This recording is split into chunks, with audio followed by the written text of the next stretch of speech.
Vanessa. Hey, Adam. Well, Vanessa's not here today, so it's just me. Welcome to Uncertain Things. I am the aforementioned Adaam. Vanessa is in the woods trying to get New York out of her lungs. Prayers for her to not be eaten by a bear are welcomed and encouraged. Oh, I actually have a pointless anecdote about my co-host in absentia. So this week was the vice presidential debate, which if you watched it, God bless you. Against my recommendations, Vanessa decided to watch it, thinking it will be not boring. As she was getting into the zone, making herself tea, I stopped by and wittily remarked, "Oh, I see you're watching the presidential debate," which of course I considered to be a sly and trenchant commentary about the geriatric nature of this presidential race. But apparently my brilliant dry humor was completely lost on her, despite her self-proclaimed Irish heritage, and she just stared back at me and said, "Adam, it's the vice presidential debate." Well, that was today's unsolicited window into Adaam and Vanessa's domestic life. And now to business. Our guest today is Nadav Eyal. He is one of Israel's most prominent international journalists, and he wrote the book Revolt, the uprising against globalization. We're now 4 years into the administration of the person who is probably the most internationally recognized flag bearer of the revolt, and with said flag bearer running for an election that promises to be bananas, we thought this would be an interesting time to talk to Nadav about how the Trump administration has been perceived from the outside by the rest of the world, but also how people like him and us, who are in the media and are more globalistically inclined, had to rethink their own assumptions or do some soul searching after 2016. Oh, and speaking of soul searching, this was actually one of the earliest interviews we've recorded, which means we were bigger idiots than we are today. So please excuse any embarrassing sound quality. And on that note, here's Nadav Eyal. So Nadav, thank you for doing this. Nadav is probably one of the topmost celebrity journalists in Israel. Oh my God. I never got such an introduction. Anything with celebrity is really good. So I like it. Yes, but that means that you have your fair share of fans, but also haters. Yeah.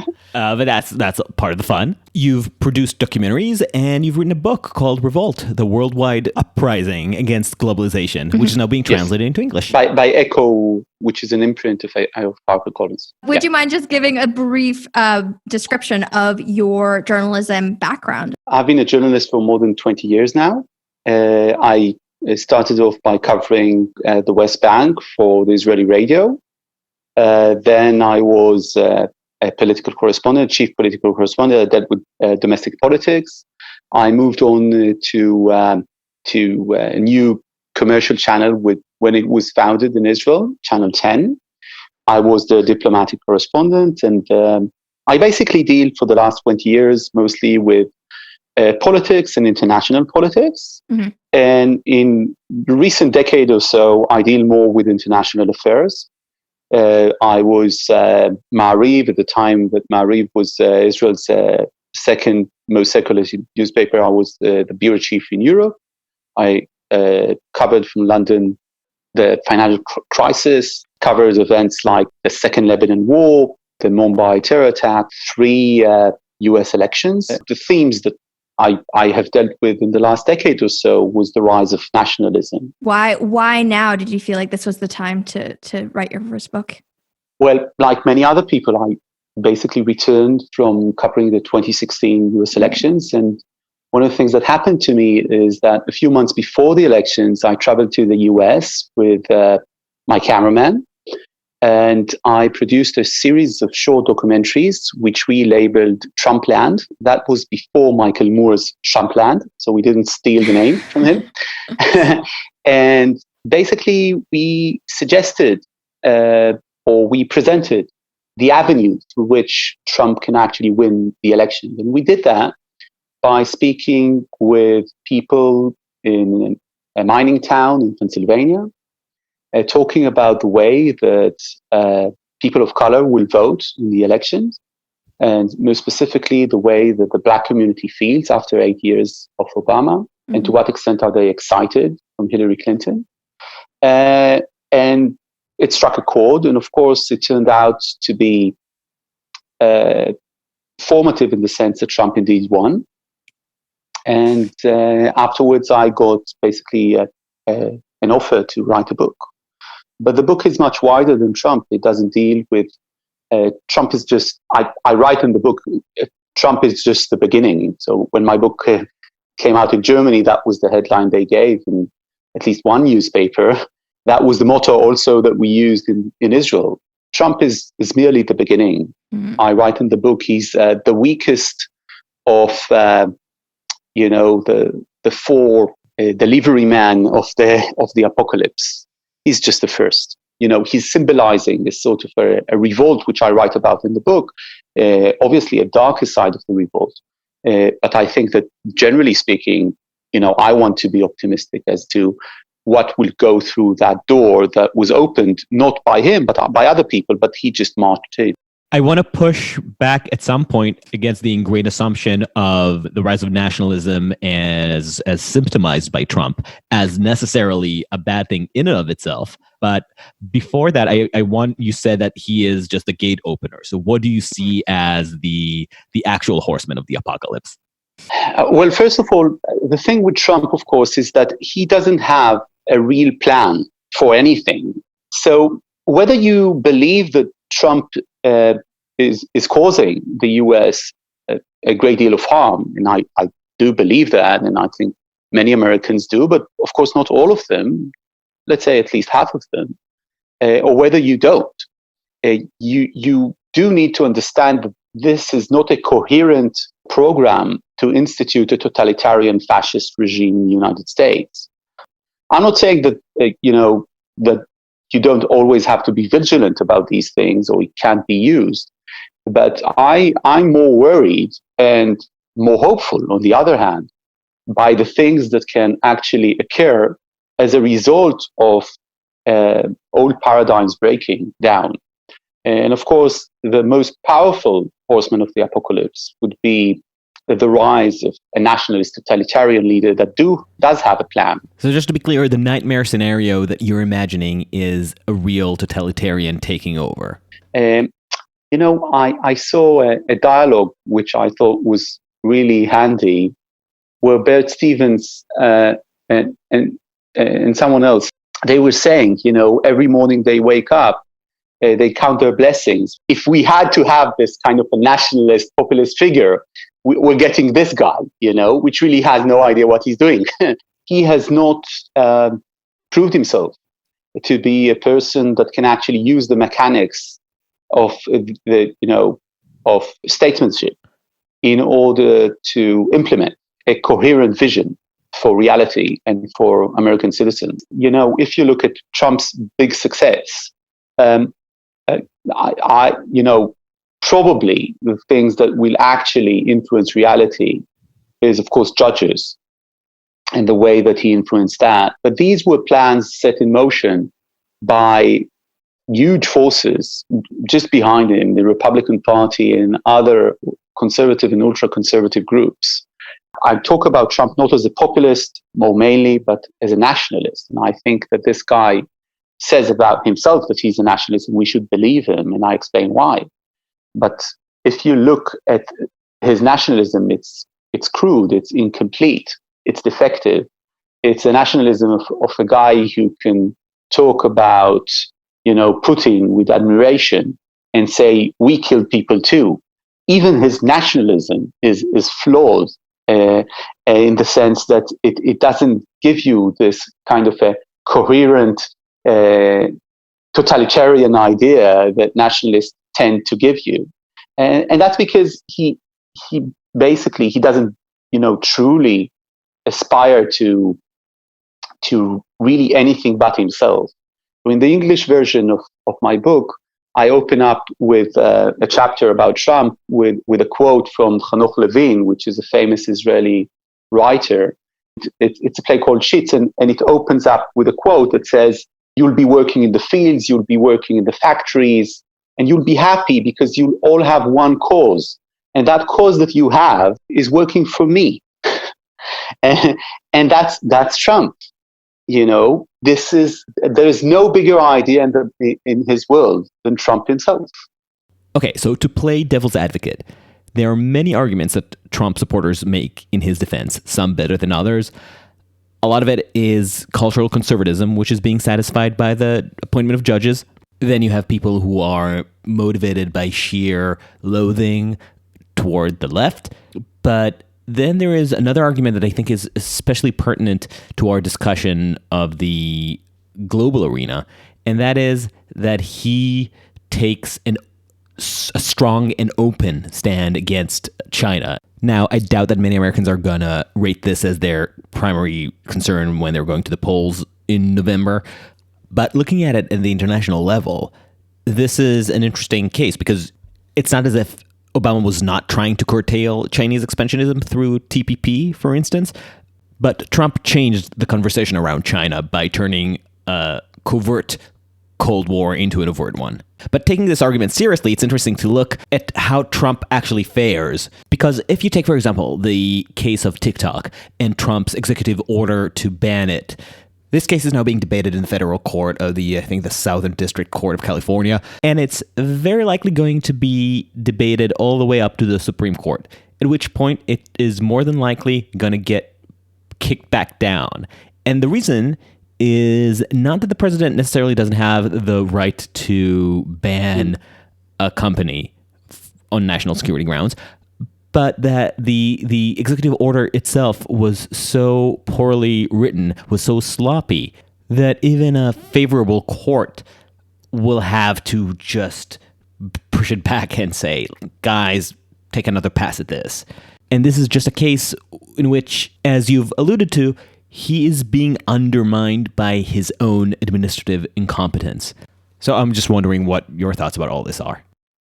I would ask if another Republican president, serving today, which wouldn't be Trump, if it would have been Mitt Romney or someone else, wouldn't have been pushing back substantially against China, or even a Democrat. I think that the trajectory of a confrontation on commerce and on other issues between the US and China was set long ago, and much before Trump.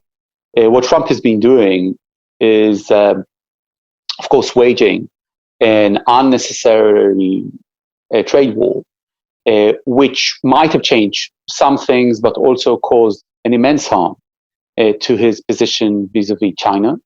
And I think that this trajectory would have been played out by probably any American president, but definitely by a mainstream Democrat or Republican. They would just have been doing that more substantially and in a way which would be more planned, in the way that we remember the United States. I covered the United States in days and times in which you would say, if there's a statement of the president, it has been prepared so much time beforehand. If you have a statement with the Prime Minister of Israel, both people in the room, the president and the Prime Minister, they know what they're going to say. And it has been completely coordinated. So everything is scripted. And then you go to Washington to see that script being just kept in the meetings that you hold. And you return back home happy or unhappy. But the president is always content that he was not surprised. This is just not the case anymore. This is, to a large extent, in this administration, as everybody knows, amateur time. And everybody just knows that. This is very clear. And when I say everybody, I'm not talking about the US. I'm not talking about liberals. I'm talking about the international sphere. So, spectators, political experts, senior ministers, leaders of nations, they look at the United States today, and this is not the same US that we have had with probably every other president since 1945, since the end of the war. Now, if you're taking me to the point of saying Trump has done only bad things, well, exactly the point of my book is exactly explaining why the revolt is justified. Trump understood some things, and he had some issues, for instance, trade in America and the way that trade has jeopardized whole communities, and has made them so insecure. And he got that years and years ago.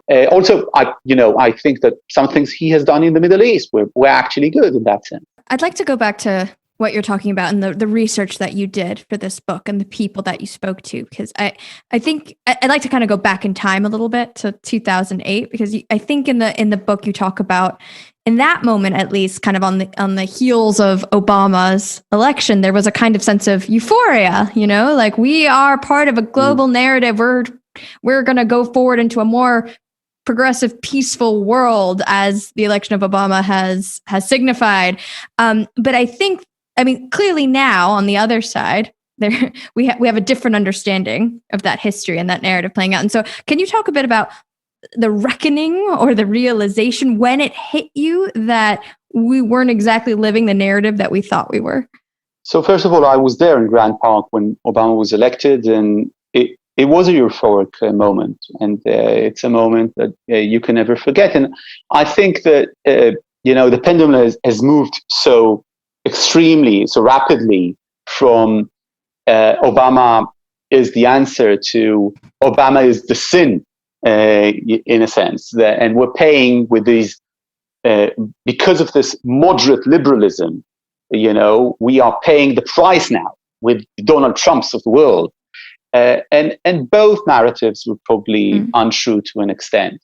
I think it was a month after I saw Obama elected, just more than a month, I traveled to Wales, and I met Nick Griffin, which is the exact opposite of Barack Obama. Barack Obama is so clever and eloquent, and you sense this greatness just outflowing when he speaks. And Nick Griffin is a racist, he's an anti-Semite, and he's not a good politician. He was the leader of the British Nationalist Party. He was accused that he denied the Holocaust, basically a dreadful man, I thought. And I met him. So you're like, I must talk to him. Yes, exactly. And in 2008, and these guys, they seem to be completely, history is just moved, with Obama. But I met him nonetheless, and he told me, this is not important, and what's important is the financial crisis. And you guys with your capitalist and liberal ideas, and some people don't remember that liberalism actually comes with capitalism to a large extent. Capitalism is a machine of annihilation, which is very reminiscent of stuff that we hear today, right? In all kinds of places. So sort of the horseshoe theory, and when the fridge would go empty, then people would return to us, and they would return to identity. And then he tried, pushing over his ideas about what he called human diversity. And of course, human diversity is very focused on identity, and very focused on identity politics. Children should not be studying together because it would be better for them. Segregation type, better for them. So sorry, his argument here is that with segregation will be more diverse? Yes. Basically saying that without segregation, you get a flat, uniform, flavorless, generic mush. Yes. I see. Kind of like retail in gentrified Manhattan. It hurts the minorities, of course. So this is not the type of nationalists, ethno-racist stuff that you used to hear. This is something that sort of internalized identity politics into this 21st century identity politics. And he basically said, this is going to be our time now. And in a sense, he was right. And in a sense, he was wrong. He was wrong because at most parts, people like him didn't get elected. So he was thrown out. He's not the chairman of that small party, which doesn't really exist today. It's not represented in the British Parliament. But many of the ideas that he was pushing, for instance, leaving the EU, which was seen as a fringe idea in 2008, they became center stage, and limiting migration. So what happened was that mainstream parties in the right basically took, in many places in the world, they took ideas which were considered radical. They took this political avant-garde and they made it mainstream. And this is something that racists and nationalists usually complain about. So racists and nationalists usually complain that their ideas have been stolen, by those mainstream politicians that don't actually mean them, but are using them to get elected while they prepare the ground for the rise of these ideas. But the bottom line is that Nick Griffin, who seemed delusional in 2008, turned out to have a better grasp of understanding of the political reality that the world is going to than most probably Obama's inner circle. Right. And this is something that I write about in the book. And of course, I'm very disappointed about it because I'm part of those perceptions. It's not hard to understand. I'm a progressive myself, and I would want them to be so wrong.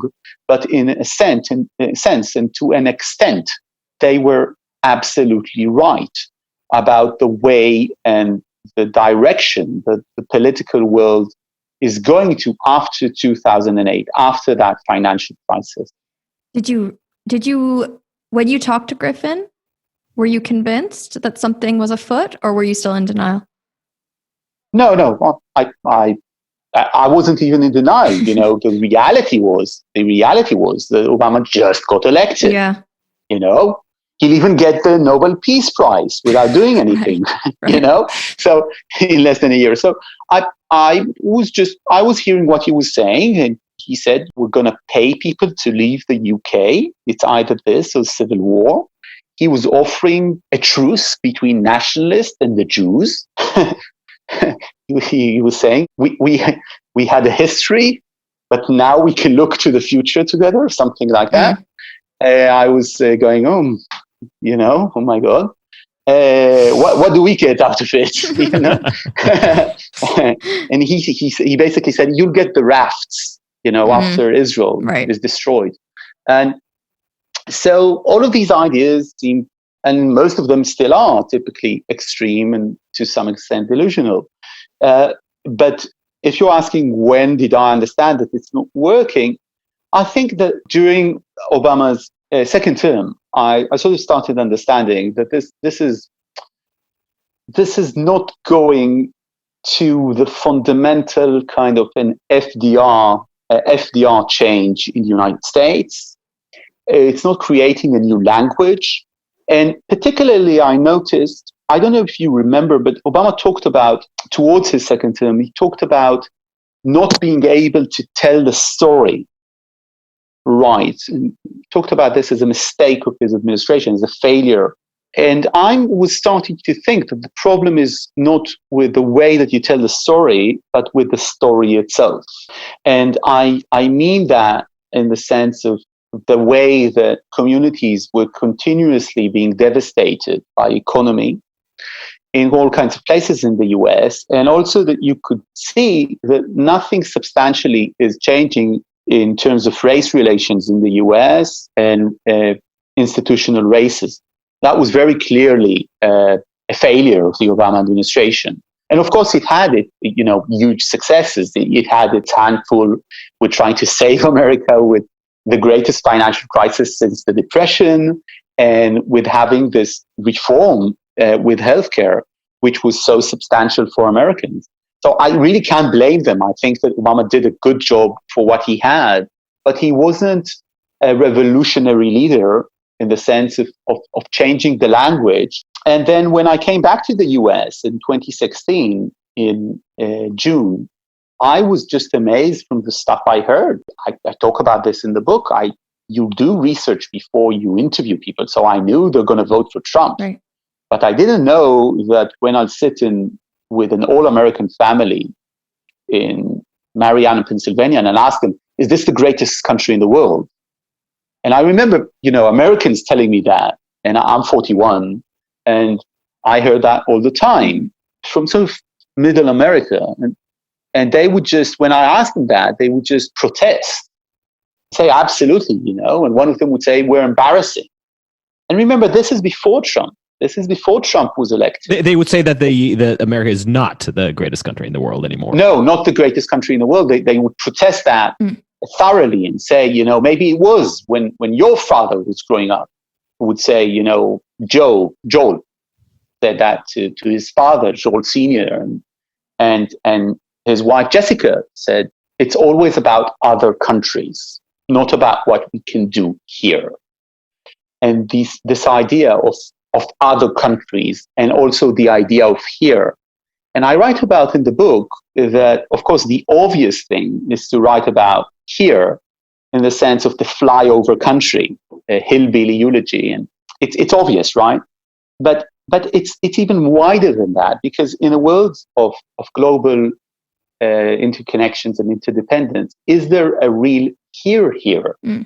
Does it really exist? It's always about somewhere else, because we're talking right now, and you're talking from the East Coast, I'm talking from Israel. Where are we really? This disconnect is really a constant driver for local forces, I think, and for the sentiment of glocalization in its political form. And sometimes it takes the form nationalism. So I want to ask you about the word globalism and the way that the definitions of it. So this brief story, but there's a couple of years ago, my sister is on Facebook and she gets into some sort of debate with an uncle who's on a different part of the political spectrum.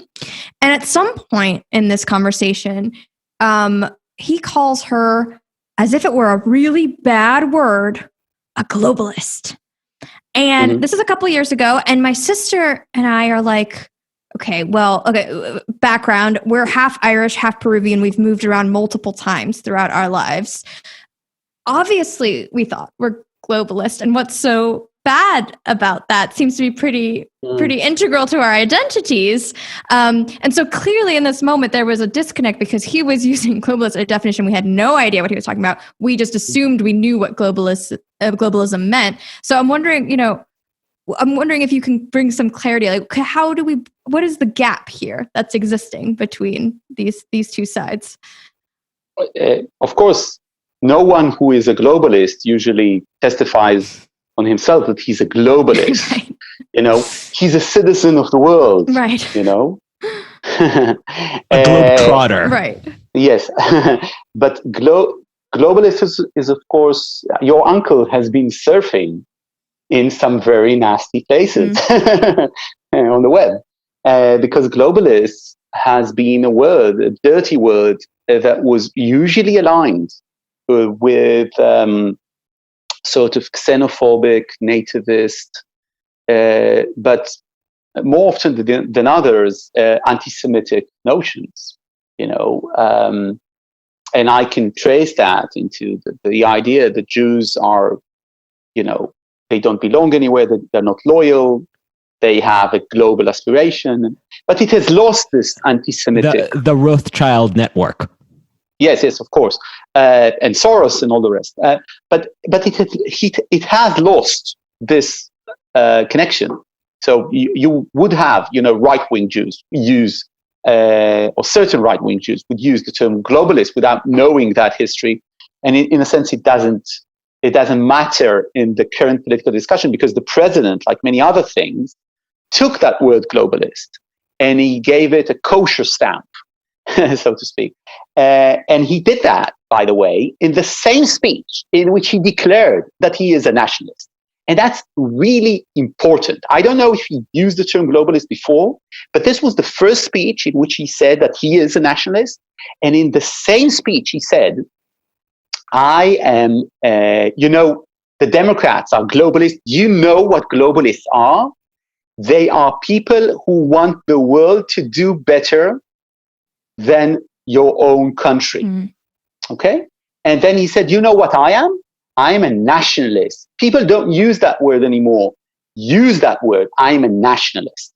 So like a good nationalist, he described himself not in a way that describes what he is, but what he isn't. He described himself by describing the enemy. And that's a very nationalist, that's a classic nationalist way to think about life and the world. And globalism is something that has become mainstream, not because Trump has never been mainstream. He's not mainstream today. And even if he'll be elected with 340 electors, he will not become mainstream. But Theresa May, for instance, said, if you're a citizen of the world, you're a citizen of nowhere. And that sounds like, when it comes from Theresa May and not from Trump, that sounds like such a detailed understanding of at least the sentiment of people these days about locality and about the way that liberals have detached themselves from their communities. And it sounds right, but it isn't. So this dichotomy of if you care about the world, you don't care about your country is untrue in so many ways. First of all, it's factually untrue. So actually there were studies who check that. And people who are more involved with stuff in the world are sometimes, for instance, workers, unions. They are more involved about human rights and about labor rights. They care about their country and they care more about the world. And also it's untrue for America specifically, because America is what I describe an empire in the age of democracy. And for America to think about the world is not because you're a starry-eyed liberal who wants to, save a rare turtle in Nigeria. It's because you see the vested interest that America as an empire has in the world and the system it has built in order to benefit mostly its citizens, and also the ideals that hold its power together around the world together. So when you think about the world and you're American, it's not only because you care more, it's also because you want to maintain American power. And this is something that the notion of globalism completely ignores. And it's very peculiar to hear that from Americans. If you read the speech that FDR gave before Congress, just before America joined the war, before the attack on Pearl Harbor, that's the four freedoms. So this is a globalist speaking there. Notice what he's saying there. Everywhere in the world. And he really underlines this. You can hear the recording. Everywhere in the world. He's talking about, a freedom of religion. He talks about the freedom from want. This is amazing, for the 1930s, 1940s. This is a globalist speaking, talking about an American empire. And to an extent, I talk about nationalism as an autoimmune disease. And this is signified by people in the US talking about against globalism. Vladimir Putin and President Xi in China and Rouhani and Khamenei in Iran, they couldn't be happier than hear Americans talking against globalism. This is exactly what these guys want, for Americans to detach themselves from their responsibility for the world and their relationship with the world. Not because of ideals, again, just because of interests. The revolt against globalization in that sense extends beyond the right. I think the left and in Europe and America are generally happy to see American empire recede. And those are people who would be self-described as anti-nationalists. I think there's an interesting intellectual paradox, at least in the minds, or at least in the way that a lot of the conversation is happening, with people taking for granted now, I think post the Iraq War, that American global intervention has categorically failed. And that whether it's because the world doesn't want our help and scorns us for it, or because our overextension, like Trump put it, is about serving the rest of the world at the expense of our own country, the conclusion is the same. We need to fold back. We need to look at our problems, healthcare, poverty, or loss of identity. Either way, we have no business policing the rest of the world. And that small nuance, which is not that small, in fact, it's the one thing that underwrites the entire liberal order, the fact that American power is there to secure democracy, liberalism, free markets, and trade as a means of global interaction and coordination.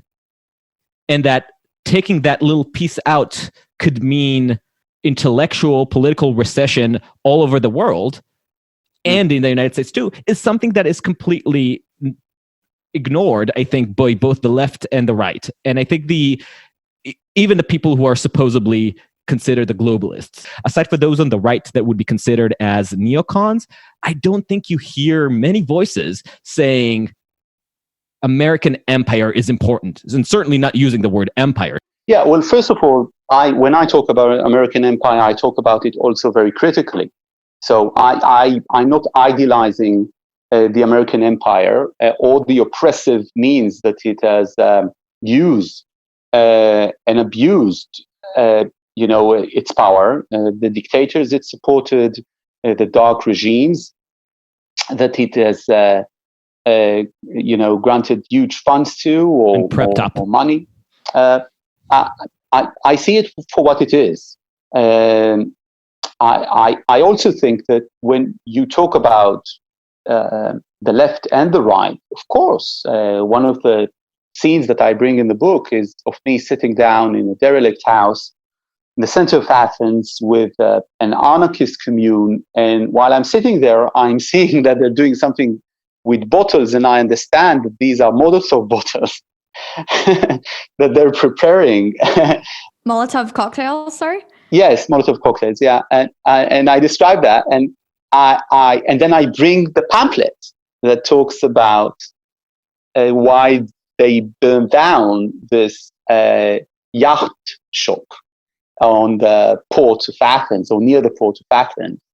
And they talk about how people have been addicted to the consumer culture, and how free liberty would not come unless you destroy the entire system, and that the future is theirs. So first of all, of course, the revolt is not only right-wing. So I'm not using the revolt as synonymous with, a right-wing approach to life and politics, and identitarian kind of backlash or something. What I mean by revolt is that people are rejecting power structures all over the world. And they are rejecting power structures not because of a coherent ideology. It's not that it's a left-wing ideology, or it's even a nationalist ideology, or a fundamentalist ideology, which is completely different from the other two I mentioned. They are rejecting power structures because power structures have become hollow, corrupt, unresponsive, unrepresentative. Their rejection is more a political sentiment than an ideology. The revolt is multi-layered, it's leaderless, and it's global. And it means that it's not only the deconsolidation of democracies, which is something that I think has added a lot in research to our understanding of where we are today. I'm talking about Yasha Monk and others.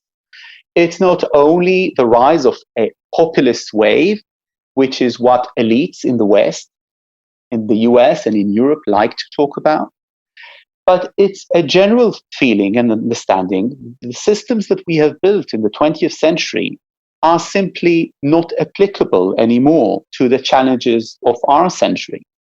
And sometimes it's because the police is just too racist. Sometimes it's because the regime is seen to be not democratic enough. Sometimes it's because the liberal elites of the regime have made it so democratic that it feels to many people not representative of the community values which gave it the power, legitimacy. Now, if I throw all this to the bucket of deplorables on the one hand, or to the globalist bucket, then I just don't see the picture. And like a pointillist picture, the picture is of a revolt everywhere. So if you look at the deconsolidation of democracies, yes, but what's happening in Russia? What's happening in Belarus? What's happening in Iran? It's not a deconsolidation of democracy there, right? It's people demanding democracy and sacrificing their lives as we speak in order to fight for democracy. What is the connection between the protests over the murder of George Floyd in the United States and the protests that we see today all over the world, for instance, in Israel, against a corrupt prime minister? I think that the relationship here is that people feel that those power structures simply need to go, and they are not serving the purpose for which they were built. And this is the reason that I label this revolt. So this is wider, the name of the book in the US and the UK, it's going to be Revolt, the worldwide mutiny or insurrection, I don't remember, against globalization. But when I say globalization, I'm using this as the widest possible term. I'm not talking about globalization as an economic system of integration, of labor flows, and capital and manufacturing.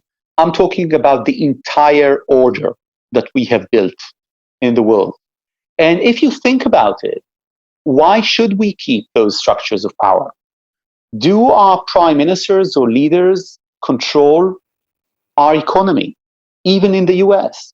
In my country and in all the countries in the world besides the US, national banks cannot really decide what would be the price of money, what would be the interest rates. We have to look all the time at the interest rates in the United States. So we're looking at the Fed. And what is the Fed looking at when they do that? What are they looking at? Do they own this? And the answer is that they don't own this economically either. Nobody owns this. Nobody really controls this anymore.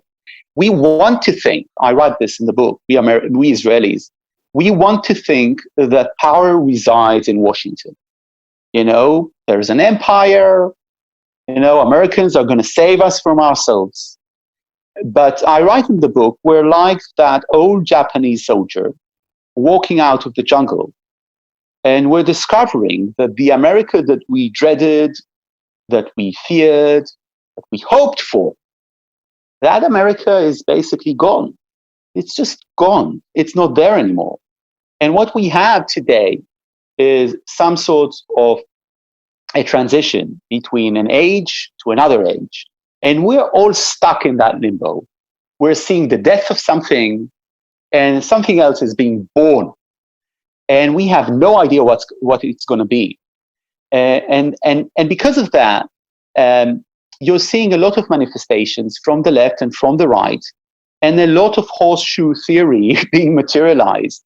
But basically, I'm not trying to compare between radical ideas of making this world better and between ideas which are basically racism. I'm not saying that there is a comparison there. I'm saying that right now we're seeing a revolt from all sides of what we might call the political spectrum, and all of these acts of insurrection are aimed at replacing current power structures with something completely different, which they themselves have no bloody idea what it's going to be. So I want to hear where you think this is all headed, but I'm going to insert a non sequitur because this is my podcast and I can hijack the conversation. A few years ago, I was at a dinner with a former colleague of mine and a few other journalists. And one of the interlocutors was anonymous journalist, big name in American journalism. And I was excited. At some point, he asked me for my thoughts about whatever was going on in Israel at the time. So the spotlight is on me, and I'm like, a glass of wine in hand and two more in my head, and I'm shaky, and I'm starting to ramble about whatever was semi-relevant to the question. And I think we were talking about popular resistance around the world.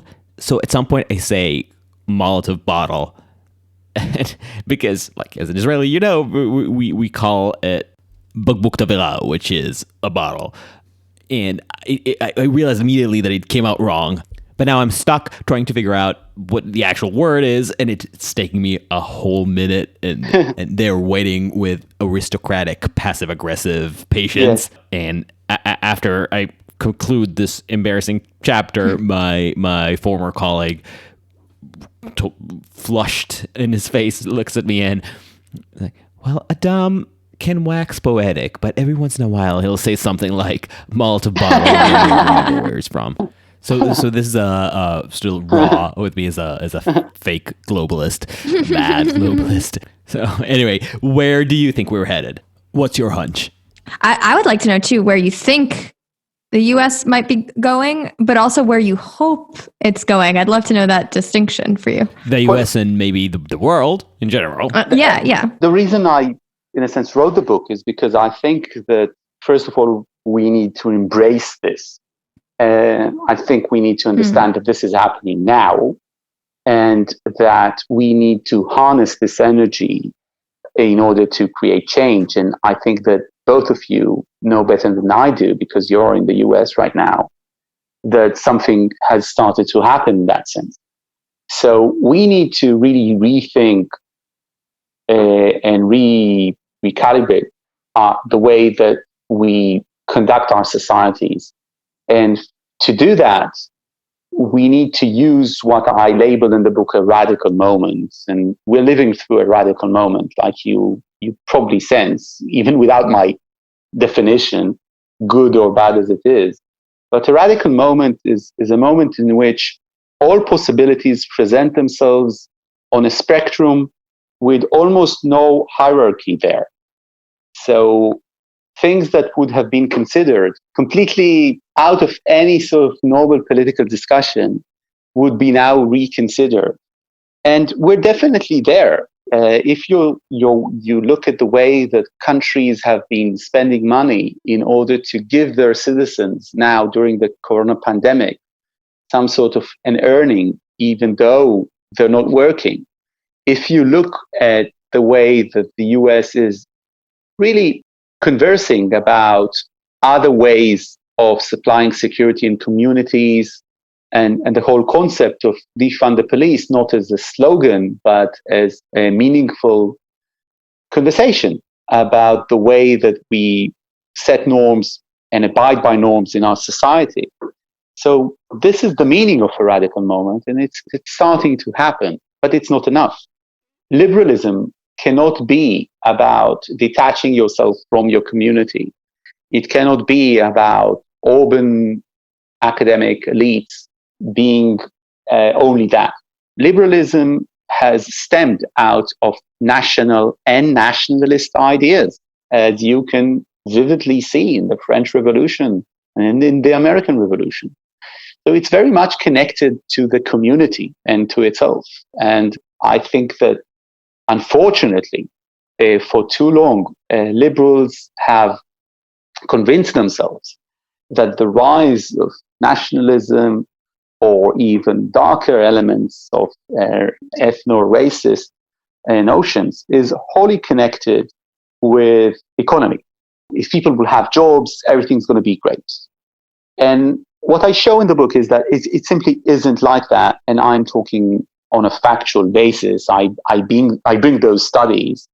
You can see that there is a possibility that nationalism and other ideas will just break out as a result of the economy being in crisis and people losing their jobs.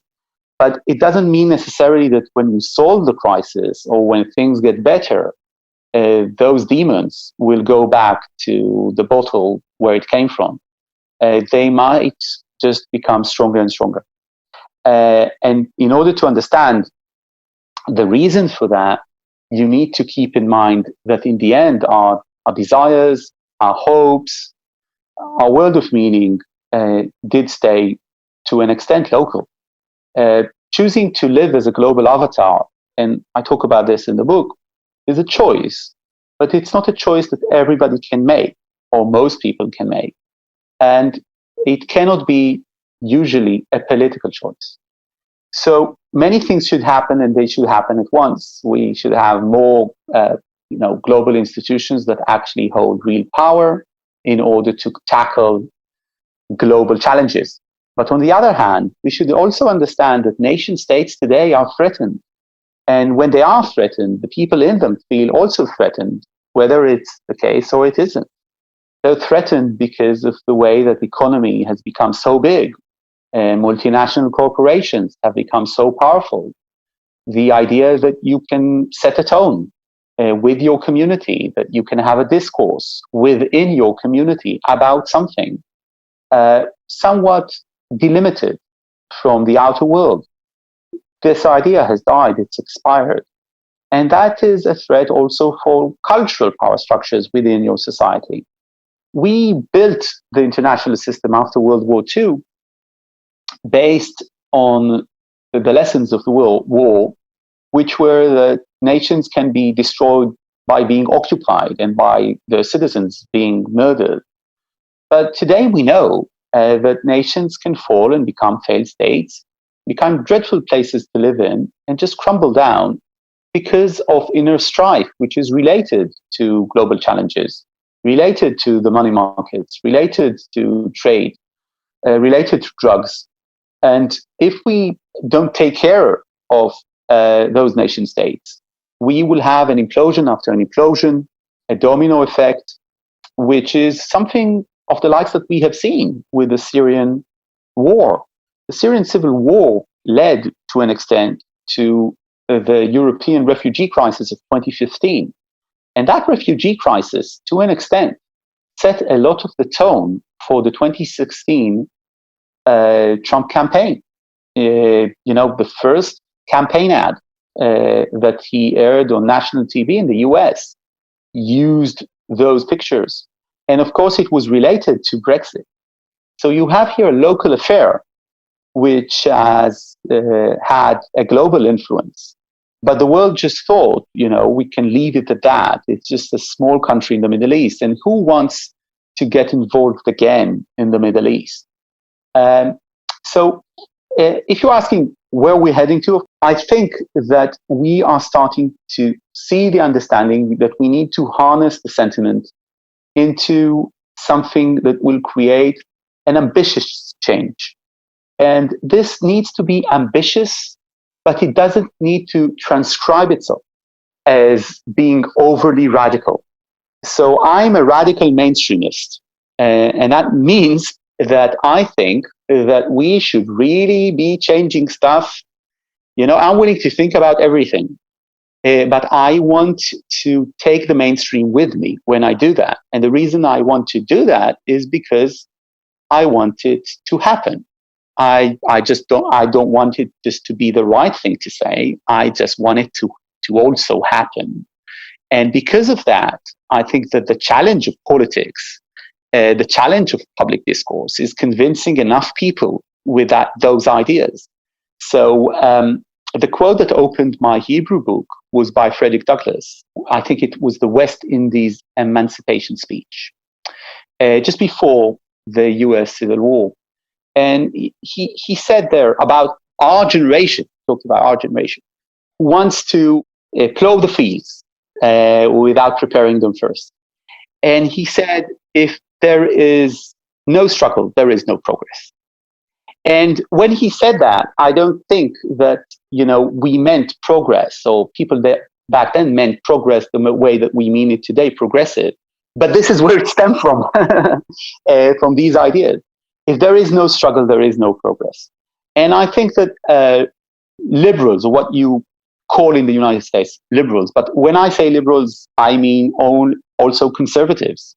I mean people who adhere to the liberal ideas, the basic liberal ideas, freedom and justice and equality. I think that they have been muted for too long. I think that they have believed in a status quo. I think that they thought that they can have progress with no struggle. And in order to get that back, we need that struggle. So it's a healthy thing. But this struggle needs to be conducted in a way that will bring over the mainstream.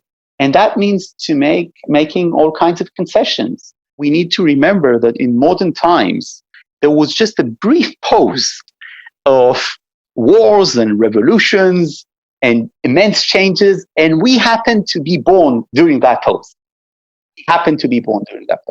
And I call that the age of responsibility after 1945, but you don't need to call that. And we were just born there, and now it's going to change completely and going to return to its natural order. And the natural order of modernism is having loads and loads of changes, and people threatened, and their jobs threatened, and changing their lifestyles. And this is just how our great-grandparents lived their life. And this is probably how we're going to live our lives, and our children are too. Optimistic. Well, someone wrote today in Twitter that I don't know if it's the end of the world, but it does look like the semifinals. So, to what extent are we, us people who have been in the part of the mainstream media, to borrow a phrase from the American right, to what extent are we responsible for glossing over the underlying instability? I remember when I moved to New York in 2014, I think.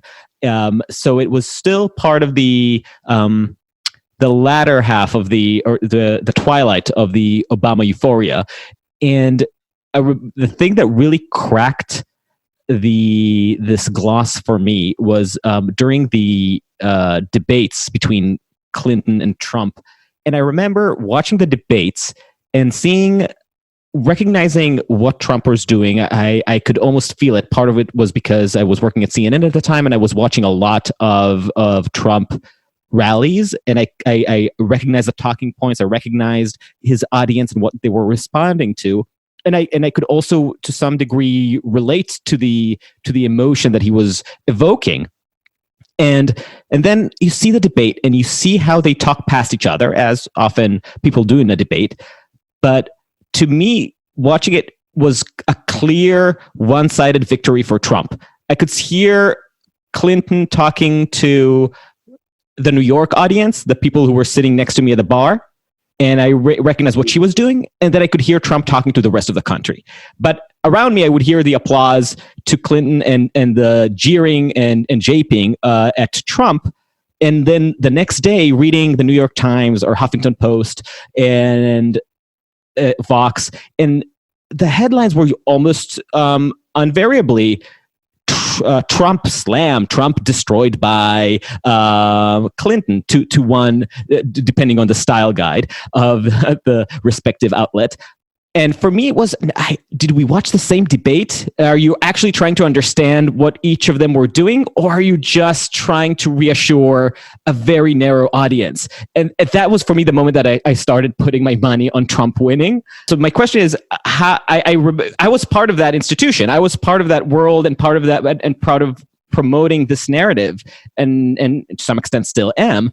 And I'm wondering, the New York Times, after Trump got elected, they decided that they needed to do some soul searching. They needed to recognize that they had a blind spot, and they hired Barry Weiss, who's now out of there, and Bret Stephens, and kind of called it a day at that. And it doesn't. And now, if anything, they're moving even further away from trying to encompass the bigger perspective of this country. And I'm wondering, to what extent are we responsible for what you said, people feeling muted, this general instability not being communicated for what it is, or being even understood for what it is?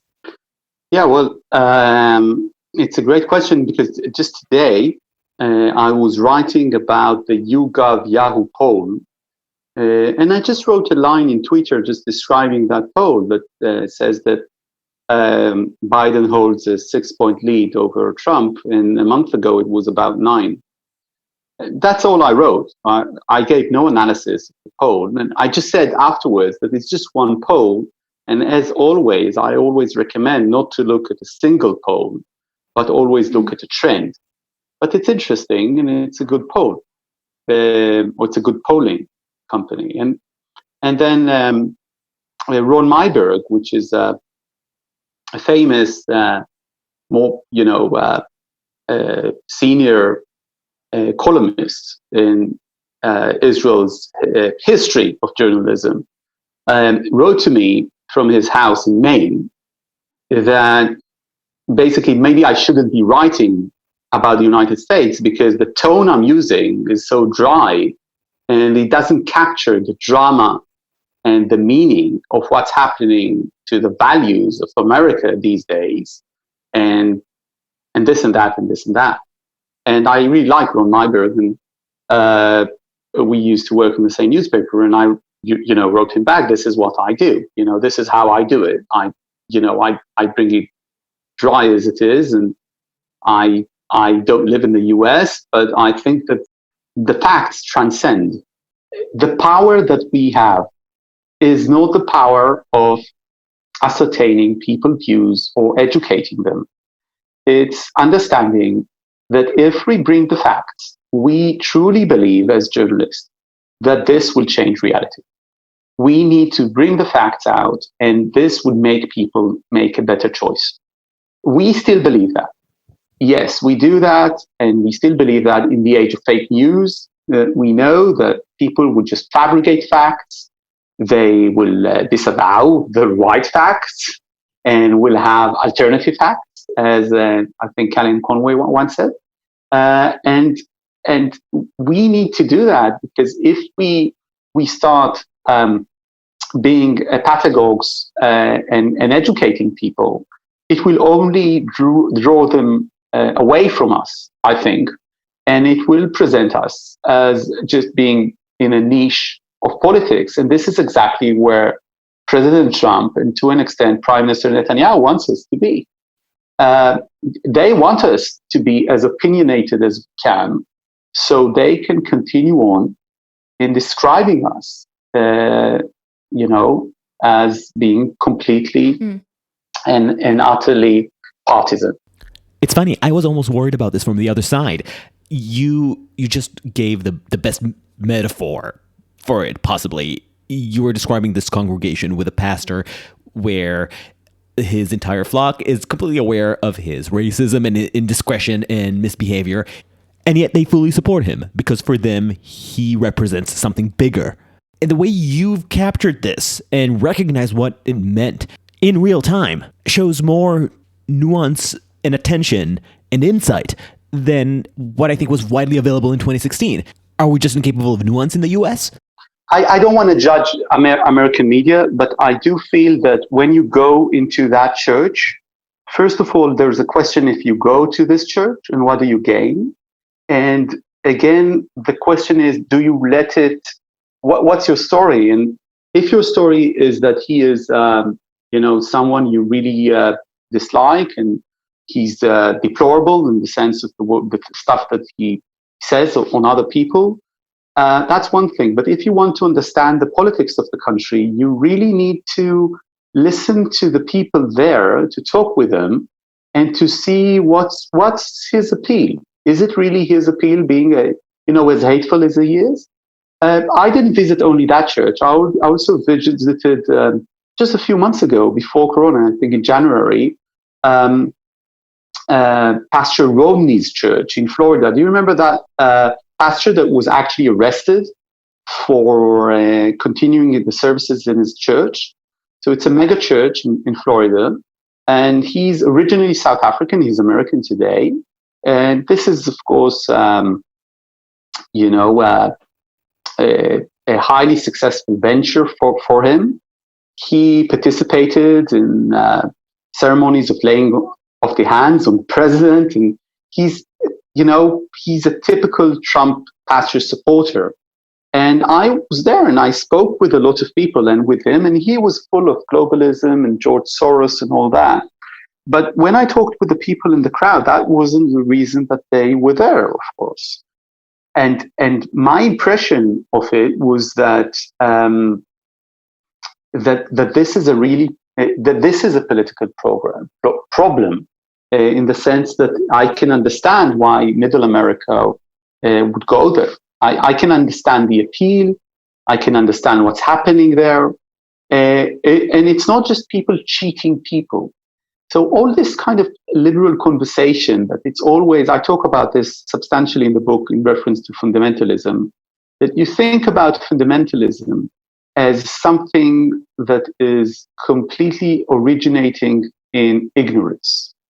And what you don't understand, usually, I'm talking about myself, is that actually fundamentalism is a very argumentated resistance to the global idea. And it suggests another global idea as of itself. So looking down on these people, part of it is portraying it is as a caricature. And I completely agree with you that this is something that we in the media are having really huge problems with, because we are being pressured by our social circle to denounce, to protest, to signal to our viewers, to our readers, that something is really wrong here. And if we do that, we lose many people which might be not even conversing with us. And we put ourselves in a certain place, and there is no escape from that place. And I think that there is a lot of political pressure within these inner circles that is probably misguided. This is not the way, by all of us being just, we will change nothing. We will change things by just starting to do things, starting to act. You know that Amichai poem, in the place that everyone is just, nothing grows. So nothing will grow in the sense of an action of change. And I think that what happened to some circles in the left, and this relates directly to your question about journalism, is that they wanted all the time to be perfect. They want the expression to be perfect. They want the healthcare reform to be perfect. And if there is any compromise, then it simply, is a betrayal of the idea, and it's not worth fighting for. And my answer to that is that perfect is the enemy of the good. I'm very much aware of how generous you've been with your time, so I just want to give you a chance to answer the obvious question. In your book and in this conversation, you've been talking about global processes and American politics, how they interrelate. But how does all of this get translated through the Israeli lens? And to what extent does this lens inform, enrich, or even hinder your reporting? So first of all, you've read my book in Hebrew, so you know that it ends with a very Israeli ending that doesn't exist in the books in other places, in which I talk about the issues within Israeli society. And among other things, it's really the last lines I write in the book. It's about occupation and the meaning of occupation for the future of Israel. Occupation is something that is not only inherently bad, inherently evil, but also something that is jeopardizing the ability of Israel to be part of the globalized world that we want to survive these events that I describe in the book. I'm, as an Israeli, I describe myself as a subject of the empire. I'm coming from this outpost of the empire, and I'm coming to Washington and to other places as someone who has known this music of the US from childhood, probably from birth, but has not understood where the music comes from and what exactly and who exactly are the people that are creating it. And for people coming to America, or people being in close contact with Americans, so much of our culture and so much of the way that we live our life and our economies are related to American models. So for me, it gives, the gift of an outsider in a sense, but not really an outsider. Someone who can understand some of the codes, but not all of them, but can look at this in a way that is somewhat detached. And being an Israeli, I also have the chutzpah to ask questions in places that go to the Michigan militia and talk with them the way that they don't really expect. You see, because when you're an Israeli, people sort of expect you to be in a certain position, both politically and otherwise.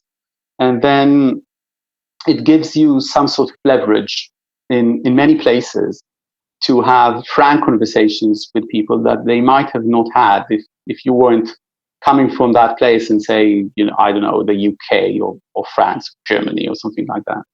And my experience as an Israeli stem from a tradition now almost lost of progressive values, of Israel being born as the first state in the world that was born as a welfare socialist or semi-socialist state. And this is both my family tradition and the tradition politically that I come from. We are a dying breed, but we're still here to an extent. So this is also a thing, because when I come to these places, I don't come as a pro-American believer in the capitalist system. I come from a long tradition of rejecting it utterly and completely, and thinking about America as a place that doesn't take care as much to the weak sections of society. So my perception is both as an outsider, but also as a critical outsider who knows this place only by some codes that have ringed in those far outposts of the empire. I hope it gives me some sort of a perception that would be, better in a sense, or at least different than others. But I'm not sure about that. This is something for the readers really to decide. Nadav, thank you so much. Listeners, prepare thy purses and get Revolt the moment it comes out. Until then, where can people find you online? I usually tweet. Because I opened the Twitter so many years ago, it has a funny name. It's Nadav Eyal Desk, because I used to allow my desk, my international news desk, also to tweet from my account. I need to change that. So that's my Twitter account, and you can find me by my name on the Facebook page. Thank you so much. I really appreciate your time. Thanks, Vanessa. Thank you for listening to Uncertain Things. Follow us on uncertain.substack.com and subscribe wherever you get your podcasts. Like, share, and spread the word with your friends and enemies. And until next time, if there's still a world, then stay sane.